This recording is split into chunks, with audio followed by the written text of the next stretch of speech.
Love जिहाद का मुद्दा इन दिनों चर्चा में है। मध्य प्रदेश, उत्तर प्रदेश, हरियाणा सहित भाजपा शासित राज्यों में लव जिहाद के खिलाफ कानून बनाने की तैयारी हो रही है।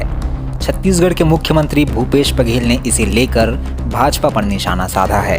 उनका कहना है कि बीजेपी देश को बांटने का काम कर रही है।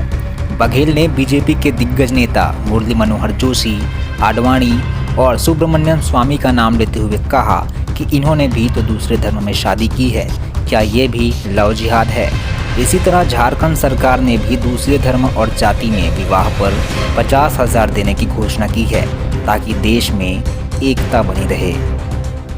कथित तौर पर केरल, उत्तर प्रदेश, कर्नाटक और हरियाणा सहित कई राज्यों में लव जिहाद के मामले सामने आते रहे हैं।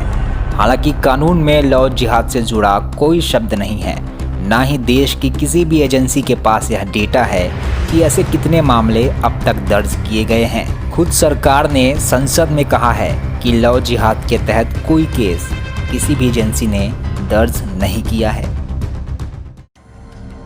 आइए समझते हैं लव जिहाद से जुड़े हर पहलू को।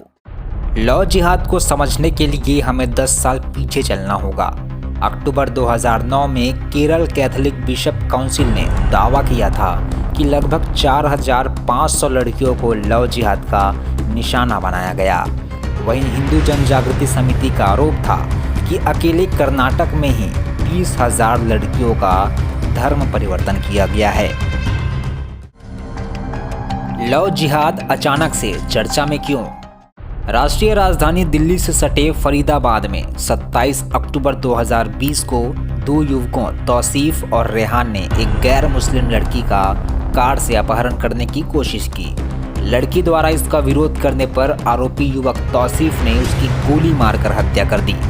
इसके बाद से लव जिहाद को लेकर विभिन्न राज्यों में बयानबाजी और प्रदर्शन शुरू हो गए हैं। घटना के कुछ दिनों बाद उत्तर प्रदेश, हरियाणा और मध्य प्रदेश सहित भाजपा शासित राज्यों में लव जिहाद के खिलाफ कानून को लेकर चर्चा शुरू हुई। उत्तर प्रदेश और मध्य प्रदेश ने इस संबंध में मसौदा भी तैयार कर दिया है।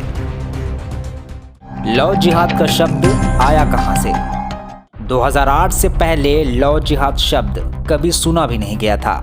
शुरुआत में रोमियो जिहाद जैसे शब्द सुने गए, बाद में यह लव जिहाद बन गया। कुछ मीडिया रिपोर्ट्स के अनुसार पहली बार यह शब्द 2009 में प्रयोग किया गया था। Retired justice K.T.. शंकरन ने माना था कि केरल और मंगलोर में जबरन धर्म परिवर्तन के कुछ संकेत मिले थे। तब उन्होंने केरल सरकार को इस तरह की गतिविधियों पर रोक लगाने के लिए कानूनी प्रावधान करने की बात कही थी।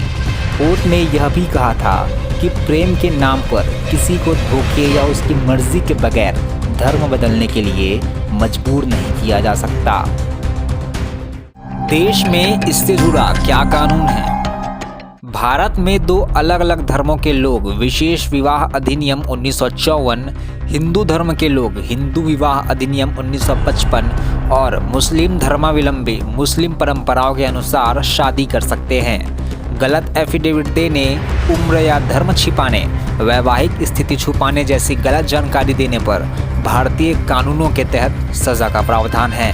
वैवाहिक मामलों में सामान्यतः लड़की ही कानूनी कार्रवाई के लिए अधिकृत है, लेकिन सीआरपीसी की धारा 198 के तहत परिजन भी कार्रवाई की मांग कर सकते हैं। दो अलग धर्मों में शादी पर संविधान क्या कहता है? संविधान के अनुच्छेद 25 के तहत धार्मिक स्वतंत्रता का अधिकार है। भारतीय कानून के तहत किसी भी धर्म के दो बालिग लोग विशेष विवाह अधिनियम के तहत शादी कर सकते हैं, लेकिन संविधान के अनुच्छेद 25 में दिए गए अनेक अपवादों के अनुसार धार्मिक स्वतंत्रता के नाम पर पब्लिक ऑर्डर, नैतिकता, स्वास्थ्य और अन्य मूल्य अधिकारों का उल्लंघन नहीं किया जा सकता।